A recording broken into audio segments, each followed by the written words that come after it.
So today on the show, we have Taylor Garstad. I wanted to bring her on. She owns Gray Street Media, and I wanted to bring her on. I think a lot of small businesses for sure lack the online presence or don't really understand marketing.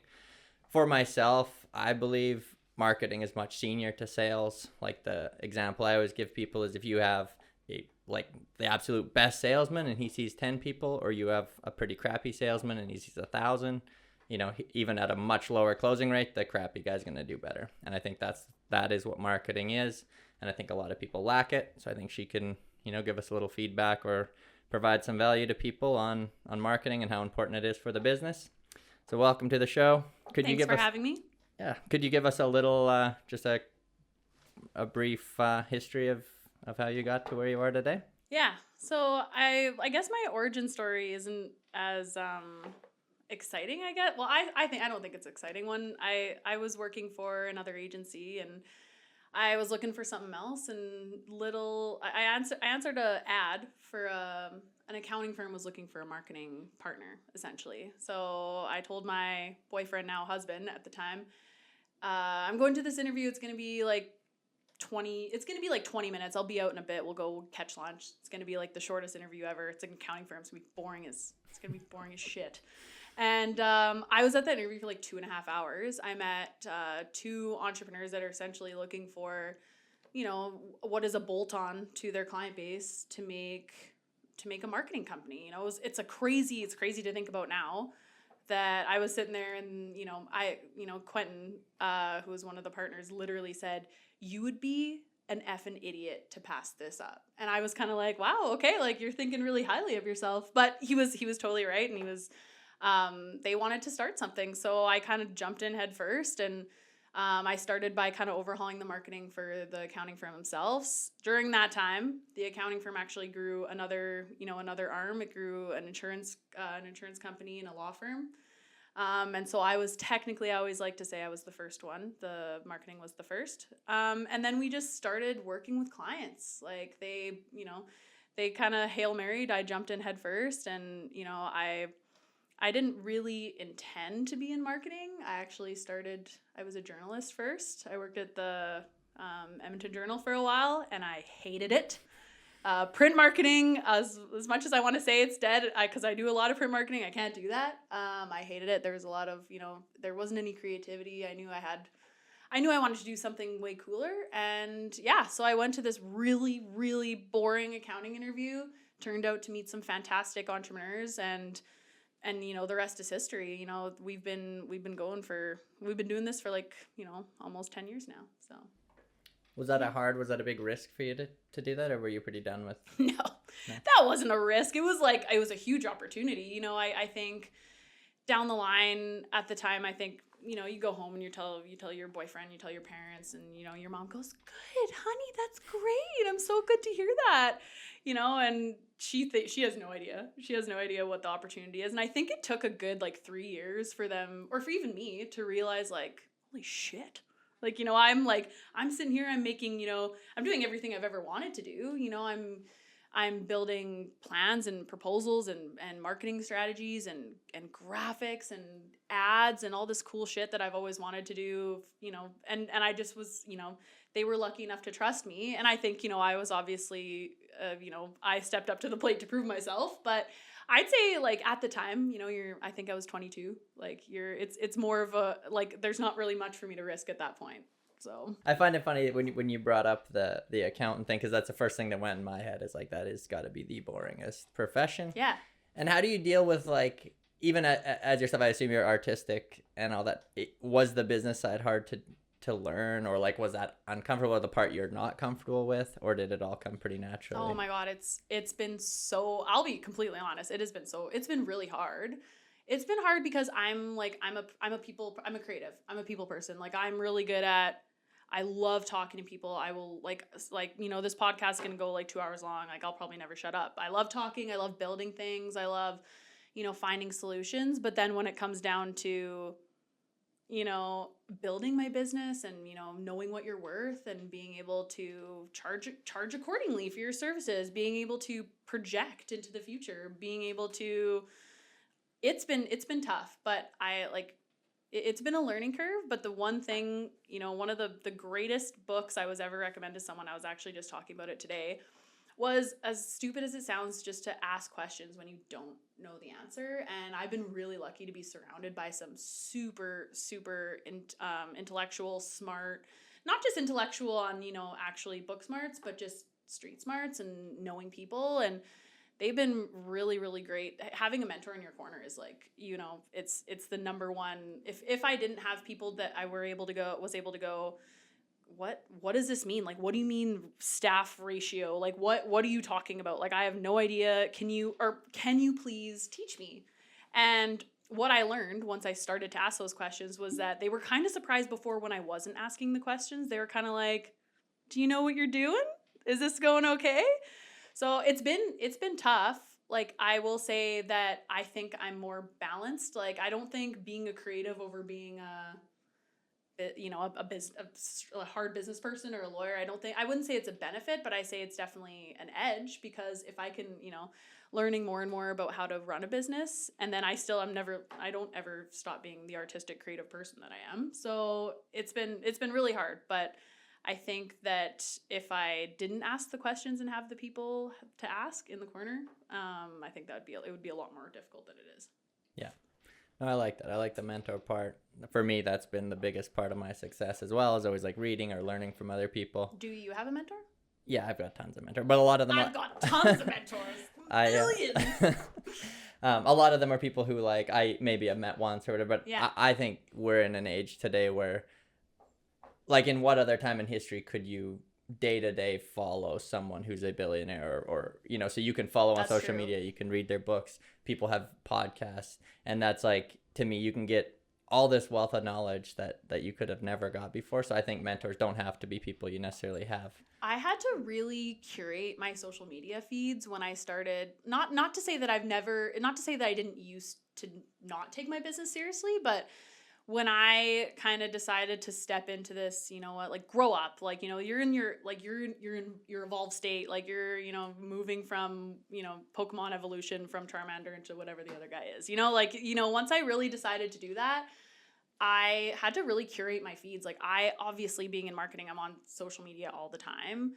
I had to remove, like, really grass is greener people, like the people where I look at and go, oh man, their G-Wagon's so sick. I want one of those. Instead, I follow, the Gary V's and, Tony Robbins, for lack of a better term, there's tons of people that I follow that I can actually be inspired by.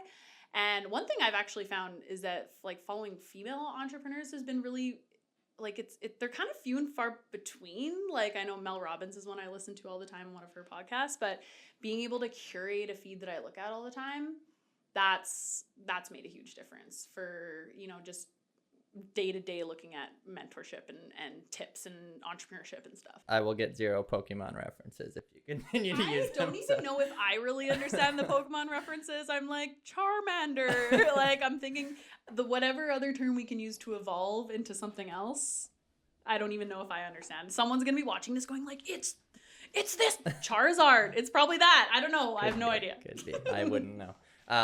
But yeah, the how you said you relate to female entrepreneurs. I've seen that with my wife. She's a big part of the business too. And we'll go to, like, we went down and did a big course, and it was a guy and his wife that presented, and she just right away was drawn to like what she was teaching. And so I think that's a big part for sure. Is it hard to work with like all creative? Because I assume everyone who you're ever going to hire is going to be like the creative side of it. Yeah. Is that ever difficult? Because obviously when you're the owner, you're like, hey, here's the business side, so we have to do this to make sense. Is it hard to like relay that message? Yeah, like, it's different because I am one of them, it's kind of, so it's more like I have to turn on my business switch to go, I have to turn on the business side of my brain going like, it's not all this cool, fun marketing circus that we can have. Like, and I don't mean to downplay the seriousness of marketing, but I do think that in order to do a good job, you have to have a shitload of fun with it. Like, you have to make cool shit. Like, that's just what you have to do. That being said, the great thing about building a team, and the hardest thing about building a team, is that you have people with different strengths. So like, you learn, you learn that, one of your team members is going to be really motivated by, having more responsibility or having a certain type of client responsibility. And then another one's going to be motivated by like working directly with you and being a part of something and collaborating. And, I think it would be the same on any other team. Like, I don't think, like I work really closely with teams in accounting and law, and their idiosyncrasies are just as different as the ones, like it's tough. Like, managing humans is the hardest part of running a business. And like, if I'm gonna get flack for that, like whatever. I think the managing humans is one of the hardest parts of running business, because not because like, you don't, I want to do this all myself. It's just that you want, like, I'm a person who, like, I want to build the coolest business. I want to give you guys all the opportunities, but you also want to do what's right by them all the time. And you want to, learn what they want to do, but you also want to, you have to make hard business decisions at the same time. So I think that our challenges with a creative team would be the same as anyone else. I think, do we need to rein it in sometimes? For sure. But I think that if we didn't have that element of ourselves to get a little wacky, then we wouldn't, then what's the fun in, what's the fun in building your marketing strategies then? Yeah. Yeah. With our company, we actually get everyone to do like a personality, like an R3 test. And that was really helpful for me, even as a boss, because now we go into a meeting and it's like the test we use, it shows like the person that they think people see them as, and the person that they are inside and all that. So you can use that a lot and very helpful. We love personality tests. We like loosely use the Enneagram test, and it's only like it's numbered, and it's like 1 to 9, and it kind of shows like what you're like when you're in, when you're struggling, what your drive is, like what like between, to help us kind of learn, okay, this person is struggling and that's why they're taking on more work, because they're burying themselves in this, versus someone who's crushing it and they're taking on more work because they're in stride. They're crushing it. They're doing what they do best. Yeah. So yeah, I love personality tests. So how important, like for me, I started the podcast and stuff to have a personal brand, because I looked back at, the last 10 years of my life, and all the mentors I had, they weren't necessarily a company. They were a person in that company. And it's like, how important do you think that is for a business to have, or the owner to have somewhat of a personal brand? It totally depends on the business. Like, it totally depends on, if there is at all possible, if it's possible to have a human or group of humans represent that brand, then they should be having someone or a suite of people with a personal brand to represent. People do business with other people. So if you can do the work to build up the marketing and the messaging and the strategy of a business, of a brand, but ultimately people are going to meet with you and they want to trust you and they want to do business with you. So having your personal brand and your business is kind of, they're separate, but I get this question all the time. Like, should I have all my personal stuff on my business page, or should I have a separate page? And the answer, quite frankly, is different for everybody. Like, it's different, for a firm that has many partners, and they're, maybe the face of their business for a law firm is their paralegal. Maybe it's, the one of the lawyers. It really depends.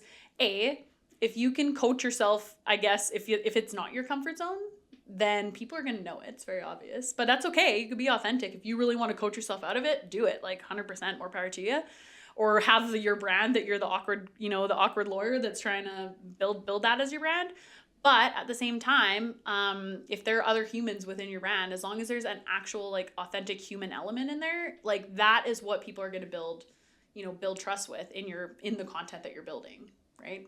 Yeah, that makes sense. I find myself, like, I'll follow, like, there's a guy, like, people that might be in like the boringest business, but they have a cool personality or a cool personal brand. It's like a landscaper in Atlanta that, you know, but it's like he's got this. That's cool so funny. stuff. I'm on like the side of TikTok right now of this landscaper that's like cutting people's lawns for like, he's like, hey sir, I want to cut your lawn. And he's like the best guy. I have like, why am I following a guy that cuts lawns on like a riding mower? I don't know, but I love this guy. And if I ever go to Atlanta, I'm getting that guy, you know, like that, you know, I'm meeting that guy. But I agree. You follow humans. Yeah. You don't follow, well, I mean, in many cases it leads you when you're on a buying journey and when you're thinking about your marketing journey, it's many steps. You know, it's from the intro stage, and then, you know, maybe you see something else from either the owner or a podcast or a post, and then, you know, by the time the trust is actually built to, you know, either convert or start services or buy something, man, you know, that's been a long journey of, you know, building trust and you know, you building value ultimately for the person who's on the other end, right? So do you like I've seen I follow one guy and he'll post for a while, he'll post like how he used to play baseball, and then he'll post about watches, and he'll post about cars, and then every once in a while the business stuff is thrown in there. His thought was always that then you're going to get people who really like watches that start following it, and that's something that's, you know, it's not related to his business, but they start following him, they're like, oh, watch guy, and then it's like, oh, all of a sudden there's all this real estate. Yeah. So like, do you think that's a smart thing, or is it too It depends. Like, yeah. I mean, it depends if if that particular guy is like really into those things, then like if he's talking passionately about it, for example, like for me on my social media, like I'm really into plants. Like plants are my thing right now. And people enjoy, like, even if they're clients or if they're, you know, if they're people I work with, they're, you know, it's kind of like one and the same. I'm passionate about that. I'm also passionate about content creation. If there is that thread of, you know, it's kind of like if you're a Mercedes dealership and you're just trying to get into the feeds of people who, you know, have those high-end watches, for example, then, you know, yeah, you're kind of crossing over a little bit. But in the same vein, if it's actually a personal brand who's talking about those things, yeah, like I think if you're being true to yourself, like authentically, and like if it's not a ploy, like, you know, I that's difficult to differentiate if it's a ploy or not. If you're actually developing content, like some of my favorite podcasters, that's what they've said. They've like, you know, I really started this podcast just because I wanted to talk to amazing people. And sometimes that's not all about, you know, real estate, or sometimes that's not about marketing. And that's, you know, and that's just how you grow more connections that could ultimately convert, right, into clients. Yeah. So when you're on social media, if you're scrolling through and see like, because I even do this, I'll see like a business and you can tell it's very, you know, they'll be like, it's very terrible what they're putting out there. It's really bad. Like, does that just kill you or?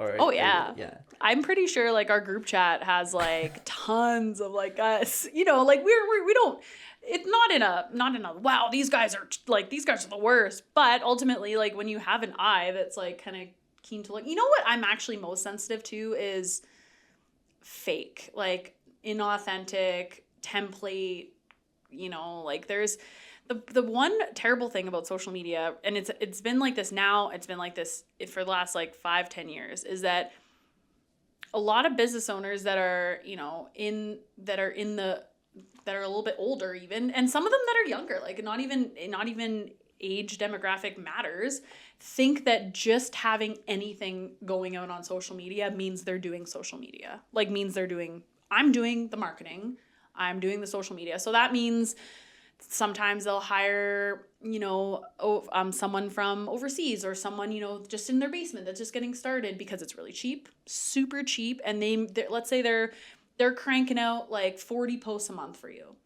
Do those posts look like you do? Like, you know, one thing I do see a lot, real estate, I see this a lot in like for realtors and mortgage brokers and stuff like that. It is getting better, but some I see the same content across the board for like 4 different realtors, and they're in the same city. So they're obviously a service. It's a subscription service. They're signing up for it, which is, you know, if you want to spend your money that way just to have content going out, that's great, as long as you don't plan. Like I look at that when I'm scrolling and I'm going, you know, there was actually just a time I was looking up a hashtag for a client to get some ideas for some content. And I go to this hashtag, and on the Discover page on Instagram, you see the exact same graphic like 10 to 20 times over with a different logo. and I literally had to show everyone this to like, I'm not surprised, but I'm disappointed, like I wish, not every single person needs a crazy social media strategy, or maybe a crazy Instagram strategy or a crazy LinkedIn strategy, but at least like care just like, if you care just a little bit about the content, and if you're not providing value to people, I think that's like the number one, like that's the number one cringe for me when I see it on social media, like, is that. And how do you, like, with some of those businesses, like let's say it's a 6-year-old guy running an HVAC company, and he does come to you and has the idea. How do you ever, like, you kind of probably know going in, there's not gonna be a lot of personal content. Like, how do you? It's tough. Yeah. It is really tough because for firms like ours, like we function as like a marketing team. So we have one time someone asked us, he was like, we kind of sent him a quote and he was like, okay, that's cool, but like, what's like the bronze package of this? And I was like, I'm really sorry, but like, we can't, there is no bronze package of this. Like, we're building like, custom branded things. Like we care, we're using these ideas. So like for situations like that, and it hasn't happened in a while, but actually HVAC's a really a really interesting industry for that. We would honestly, like, there is a certain point where, hey, it doesn't really matter how much money you want to pay us. Like, there is a time where we have to go, we need, give me the owner, like, come in, we need, here's our plan. Like, here's our video strategy for the next 2 months of content. When can we come in? And it's almost like we don't give them a choice. This is the way we're gonna, this is the way we manage it. However, there's been a lot of times where people are like, no, we're not doing video. So the only thing we can really do is say, read their analytics and go, what would really help your strategy out is, here's what we recommend. This would see this, and all we can do is communicate what could be. But also, it's not, it's not really fun for us either, right? Because we're trying to make the coolest thing possible, and we know, like, there's not endless budgets, like, we get that, but at the same time, you want to have quality. You want to have quality content, and it's not necessarily about the quantity that we're churning out for you, right? Is the pushback from business owners usually like they want to see something? It's like, hey, how many leads am I going to get from this? Or like, yeah, sometimes it's like, I always use the analogy, like, it's not like marketing usually isn't like you put a quarter in, you get a gumball. Like, that's just not the way it works. Like, paid advertising can be like that. Like, if you run you're dumping in $5,000 a month on Google, yeah, you're going to see some increased web leads. But what will actually move the needle on that is, what's happening on your website. How many of those, let's say we get, we're doubling your web traffic from Google. What if, like, how many sales were from that? We doubled your web traffic to 10,000 visitors a month, but you got 200 sales. Okay, well, how's your pricing? Like, how is your search engine optimization? What does your website look like? Does it take 8 years to load? Like, a lot of the pushback is either from, I don't want to touch this, just someone else take it, which that's a problem we've run into in the past, because we like to market ourselves as those people that, hey, like, we'll take that marketing off your plate. However, we've changed that narrative now to, we need a collaborative marketing effort. Like, we need this to be totally collaborative. So it's either on the lead side, it's either on like, hey, how many leads am I going to get this month with managing with an organic social media campaign, which usually what we say is it's hard to measure, but after 3 months, how many leads would it take to pay for this? Like, would it be one lead? Like, for a giant company, would it be one lead a year? Would it be would it be an install a month, like for like an HVAC company? So it's usually either like they don't want to be involved at all, which can be tough, or they just assume that it should pay off and pay out immediately. What is the timeline? Like, I like something like this podcast, I would look at it and say, look, we'll do it for 3 years and then look at where the growth has been. As long as it's moving along, I know a lot of it, you have to get content out there and it, it kind of snowballs. But what's that like? What do you tell business owners? Like, hey, give it 6 months or give it a year or it's really hard. Like, depending on what it is, like, so like if it's a paid ad campaign, like, if you measure it after a month, you're like, a lot of people are like, how are we doing in like 2 weeks? And it, it doesn't work that way. But after after a year of having a really solid campaign, you will have actionable sales data. Like you should be able to see a return on investment with whether it depends what your goals are too. Like for some clients, your goal is recruitment. Like for a bigger company, maybe they want to, be the most solid, HVAC company that, they want to attract the best. So maybe their ROI is how many people they've hired. Maybe it really depends. Like 3 months can be a great indicator for some of your paid ads because you'll be able to see immediately. But in terms of, it really depends how much content you're producing. Because right now in the realm of TikTok, like you could be creating and like they say like 10 pieces of content per day and one would catch off. Like one would just do some things and then you'd be like, and you'd still have to create a lot of content after that. But then, then you're blasted into 1 million followers and you're laughing. So it really depends on how much content you produce and how much you're watching that content. So if you're producing content and you're producing it in great quantities, and then you're looking at it and seeing, okay, you know what, these types of posts do really, really well. Let's double down on those. If you're constantly doing that, then you will see success. Like if you're constantly going like, holy shit, this like podcast about leadership, like went off the wall, like went off the rails. Like we need to double down. Let's have 3 more leaders on blah, blah, blah. Like that, if you're constantly doing that, there's no way that you will not, especially if you're an authentic good person. Like if you're not out there, chirping, being a bad person, bad human, like you're going to see success from it. But it is truly not like, put a quarter in like immediate. So what you guys do, what percent is like the paid ad side? Like I assume if a construction company or something comes, is it content creation or mostly? We are like, we're design first. Like we're super creative. If you have great creative and a great message and it's clear and it's branded, then paid ads are a great addition to that. So I'd say like we will add it. It's great as an accompaniment, but our bread and butter is like creating campaigns that kind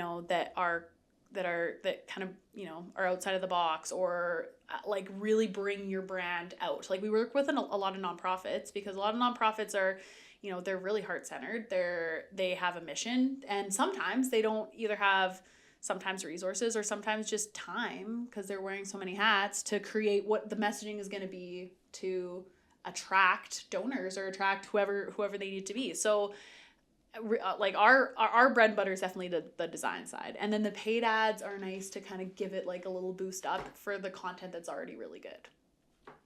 Yeah This might be like a really dumb question. This is just more for me, but if like let's say a construction or an HVAC company or something like that where there's a lot that are doing paid ads, if someone goes out and spends $500 on a paid ad and that there's companies spending $10,000 a month, is it beneficial at all? Or is it going to get a little bit of something? Or is it almost just like... Oh, dumb question. No, I'm just kidding.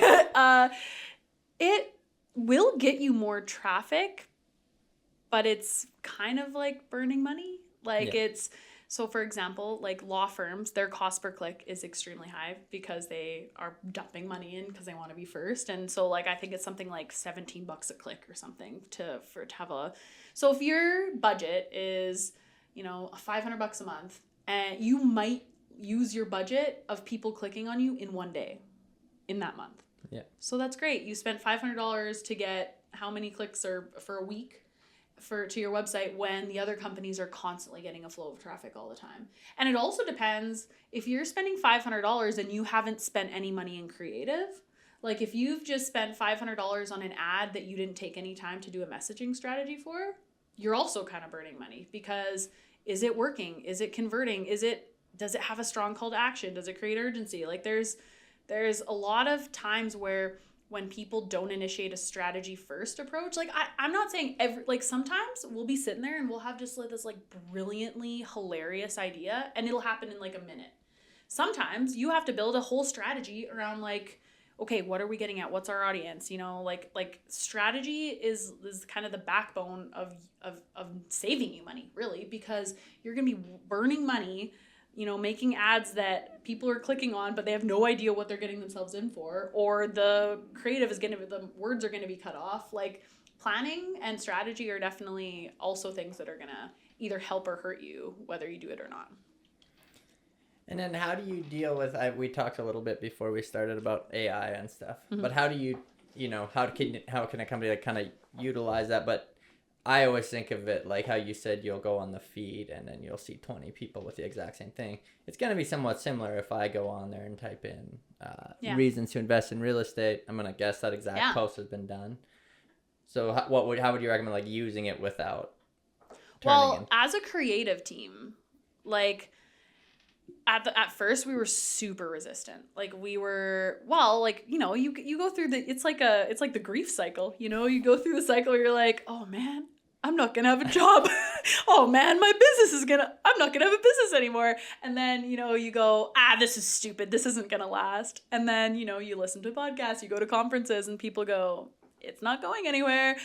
And then, what we did eventually come to the conclusion of is that it isn't going anywhere. However, people are drawn to connection with other humans. And if I'm going to eat my words in 10 years, I'm going to eat my words in 10 years. But it's truly, it can be, what we use it for is like almost like a virtual assistant, like those time-saving things that allow us the more time to do the creative shit that we like, that we are built to do. So, for example, like the transcription of this podcast, like we don't need any creative skills to transcribe the words that we're talking into this microphone right now.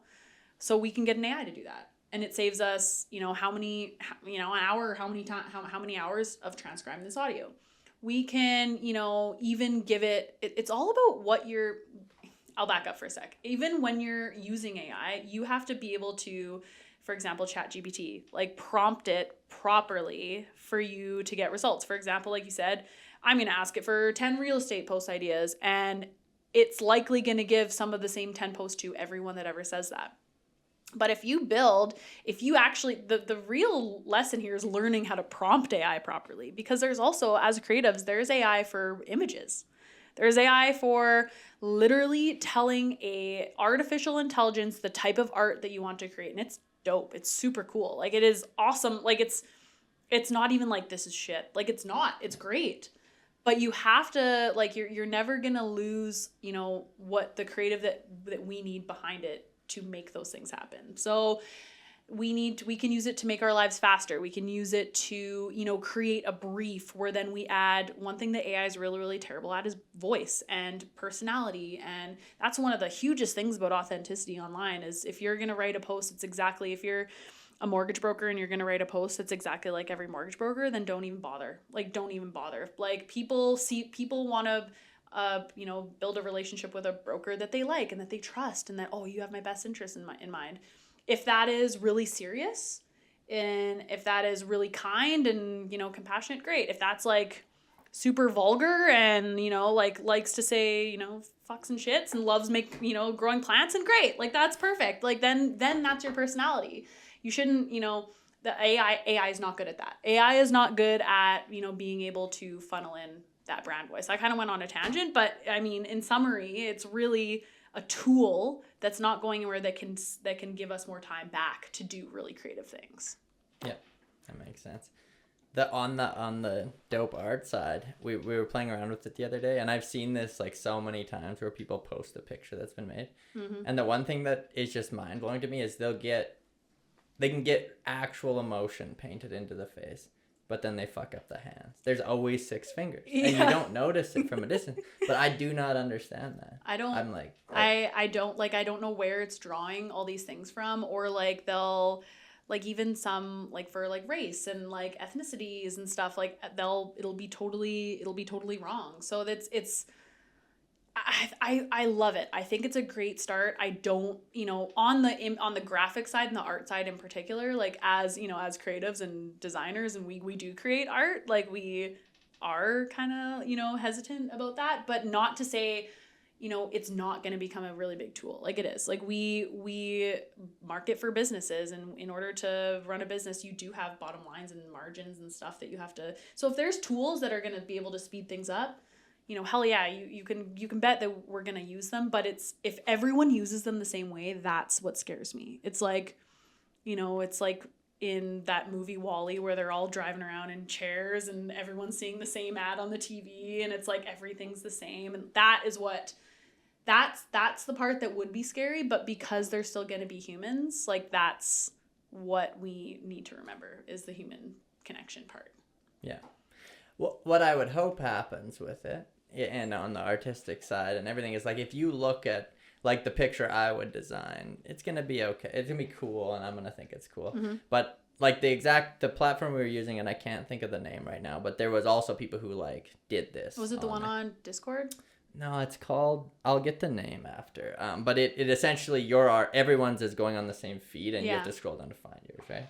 And you could see the people who actually did it are making these like absolute masterpieces. And then the guy kind of described it as he's like, up until now, throughout human history, if you were an artist, you were up here. This was the about as this was how good it was. Yeah. Now the average person's here. Yeah. So the people who are artistic, they're gonna be. They either move up or else everyone's the same. And I guess it's like probably the first time they invented a calculator. The guy who was super great at math was like, "Fuck, where's my job?" Yeah. And then it's like all of a sudden the little 3-year-old kid can pound out the same thing he can. So hopefully it gets that way, and it's like we get some really. But that's what always happens. Like I remember when I 15 years ago when I probably created my first graphic for a client, and I thought it was the fucking best. Like I was like, this is dope. Like this is a quote on a graphic with a blue background, a border, and their logo. This is awesome. And then, now I look back on it and I was like, wow, like how do I own a business? But you level up, you get way better. And the things that were, I remember at the time when I first started working for HGA accounting, like they were like the only accountant doing anything. Like they were like, everyone's like, oh my God, this accountant is posting a coffee quote. Like this is insane. Now they don't do that. Now we make beautiful videos because that is now this new level up here, right? So I think that's what's bound to happen. Like would you let an AI create like a tattoo for you to get tattooed on your body? Create it, yeah, 100%. Really? You know what the joke? We were at this meeting and the guy like. Well, he was talking about his company he made, and it made a sick logo. Okay, and that's like literally what I'm gonna do right after this. But honestly, and you could do, yeah, he did like that's sweet. It was like a dinosaur riding a motorbike on the moon, and he owns a company that Raptors the logo, and it was so sick. He's like, I want a KTM dirt bike and whatever, being chased by a predator, and then we edited it a bunch of times, and it puts out this awesome. And did you do it in like a certain style? Because you can do it in traditional or whatever. Cool. Okay, wow. But even like my tattoo artist, when she'll show me. I asked her one time to get to because I get bigger pieces. It's like a whole sleeve, and I mean she showed me how she designs it on a computer and she draws it all in. Yeah. But you're essentially using it to put it all together, and it makes this cool image. But it's cool to see too because I've used the same artist now from my first tattoo till now, so I can even tell like her style has got better from like this was my first sleeve, and then now I'm like fully covered in. Yeah. She's a lot better now. Not that she wasn't before. I wonder what I would tell my tattooer. So I was like, hey, we're going to do this. She'd probably be like, let's do it. Like immediately. Or is that like bad? Is that feel like we're taking away like her art? Right? That probably would feel like that, I guess, right? Yeah. So as far as me getting it and like trusting that I would do it, as far as like I would never do that to a creative person. Yeah, good call. I basically told her, like when I first started doing them, I would like very poorly draw that out, like what I thought would look good, and then obviously it doesn't fit, and like so now I just tell her like, hey, here's these 2 ideas, make it into a cool sleeve and fill it with whatever. And like she just does this awesome, and I'm like, that's cool because I don't see it before I get it, and it's just like, because if I seen it, I'm gonna use my non-artistic brain to be like, ooh, well, I thought this would go here. It's like, no, it doesn't go there. So what would the next, like, what does 10 years for you look like, or 5 years? Oh, hate that question. It's so hard. Like at this point, like for me or for my business? Let's do both. You're kind of intertwined, no? So I really see like as we're coming into our own and like we're really, sharpening all these fun creative things that we do, we are now in the position where we kind of get to choose what businesses we want to work with, right? So I guess, in 5 years from now, my number one concern is having a place where people like to come to work and make cool shit. Like that's my number one concern. And how do we do that? We have to work with clients, we have to make money, and we have to, you know, give people, you know, a good life, a good quality of life. So, you know, the next 5 years, I see us, you know, sharpening our skills and, you know, being that for bigger businesses. But also, like in 10 years, I see, you know, I'm a big advocate for, you know, like I said, having people have a good place to work and not being a shitty person or a shitty boss or a shitty employee or a shitty anything like that. Like I'd love to become more of like thought leaders in the creative space. Like we love education, like we love teaching our clients things. I love talking about things. I love building relationships. Like we're growing like across Western Canada, hopefully gonna cross into the East at some point. Would love to be across Canada in the next 10 years. Like the great thing about a pandemic is that it taught everyone how to, you know, be online, that for the people that didn't need to do that before. So I think like the writing isn't necessarily on the wall. Like I think, you know, we want to build crazy out of the box. Like I want, you know, and I think I would speak for my whole team, when we see our own shit and it's on like billboards and stuff, we're like, you know, fuck yeah, that's cool. Like we did it. I want to see it like, you know, like on a commercial or on the Yellowhead, and we're going like that, like people are going, that's hilarious, like, you know, and we're going like, yeah, we did that. Like it's like it's not making a difference in the entire world. Like we're not, you know, we can do that with philanthropy for the behind the scenes, but like it is making a difference, you know, for businesses, and you know, making people laugh is like one of my favorite things to do. So also that. So would you say like, hey, I want to have 100 people on the team, or like would you oh my god, that would be so hard. Like managing 3 people is like it's very fulfilling. But I think, yeah, like I think that, you know, having, you know, we do a lot of work on, you know, in Vancouver Island, like I'd love to have, you know, growing a team. One of the things about our team is that we are very, you know, we're close knit. We don't nothing is outsourced. Like we're all here. It'd be great to have, you know, we have leaders in, you know, Toronto, and then we have a leader in Vancouver. Like that would be, you know, that would be the big dream. And the one thing about it is it doesn't necessarily matter what head office we're at, because it can be really truly anywhere. And if we can save some money on office space in that way, you know, I don't want to, you know, not say that having a massive office in downtown Vancouver would be dope, but you know, we can be anywhere, and we can have head offices all over the place, or we can have offices all over the place without, you know, having all that space.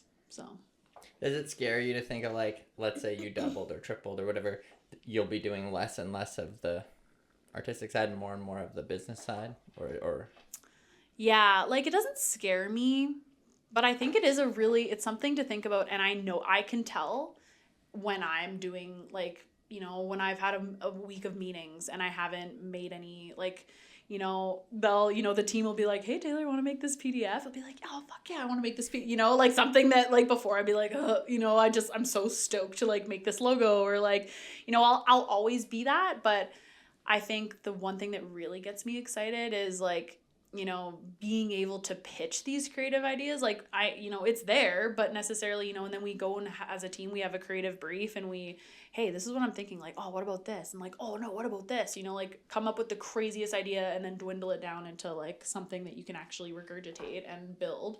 But I think that the most exciting part is being in the business, being like working on the business side. Because I can, you know, I love, like I said, I'm a relationship person, love like talking to people about that. So I think I notice, I'm not worried about it, because I think I'm also creative outside of work too. So I'll never not be that person, but I really enjoy the relationship side of it. Yeah, that's cool. I think too, like I look at maybe not like art, but like building a business can be like creating that cool thing. And it's absolutely. Yeah. It's like it's kind of crazy, because like at first, and this is like at the start of my ownership journey, you're sitting there going, okay, I got to do my taxes now, or like, okay, I got to make a spreadsheet. Okay, I'm a business owner now, you know, like, and maybe, you know, this is just me on my going from a creative to like someone who's building a business, but it's it isn't that. It's like, what do you want it to be? Like, what, for me, I want it to be like, I want to have team camping trips. Like, I want to go to Vegas with my team. I want to build cool shit. I want to build a cool conference for a client in Vancouver. Like it's more like, visualization of what you're going to do. And yeah, there's obviously the spreadsheets in between, but like, that's also important. But that is, once I allowed myself to be more, I guess, visualizing and like excited and creative about the business side, I think that's when it was kind of like Pandora's box was open, like that's when it was like, holy shit, like we can like really do some cool stuff now. Yeah, that's the fun part.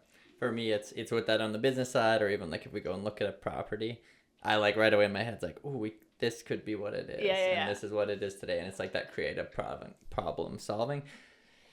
The sitting down and doing the spreadsheet stuff. Luckily, I have my partner, my wife, so she is very analytical on that side. Wow, I should really ask my electrician husband if he wants to hop in on that. I doubt it though. I would not trust him to do any of that. No. For me, it works good because I don't have to do that. We will wrap it up. But you had mentioned at the start, you mentioned a book and you never said the title of it, but you said you took one of the books about asking questions. Yeah, it's a business fable. Shit, I'm never gonna remember the name of it. No, okay. I'll put it in the show notes. Do you have any books that like on marketing though that you're like, hey, if you have no experience with it, or like besides hiring you, what if someone wanted, a business owner's like, hey, I want to look into it? I wouldn't say it. Most of the books I read are all about like, they're actually like, visualize self-help and like in that realm, less like the marketing. But if you are embarking on marketing, you don't really know where to go. Like there's a bunch of great blogs out there. Like HubSpot has a great blog with a ton of different stuff on it. Later has a great blog with lots of social media marketing stuff on it. There's tons of resources online. Just make sure you apply them to your own personality and not just randomly exactly what the blog is saying. It's very important. So what and what is the time commitment? Like if someone's like, when does it make way more sense to just hire someone in your opinion, or to do it yourself? Like if someone has like an hour a week, they're probably better off to hire it, I assume.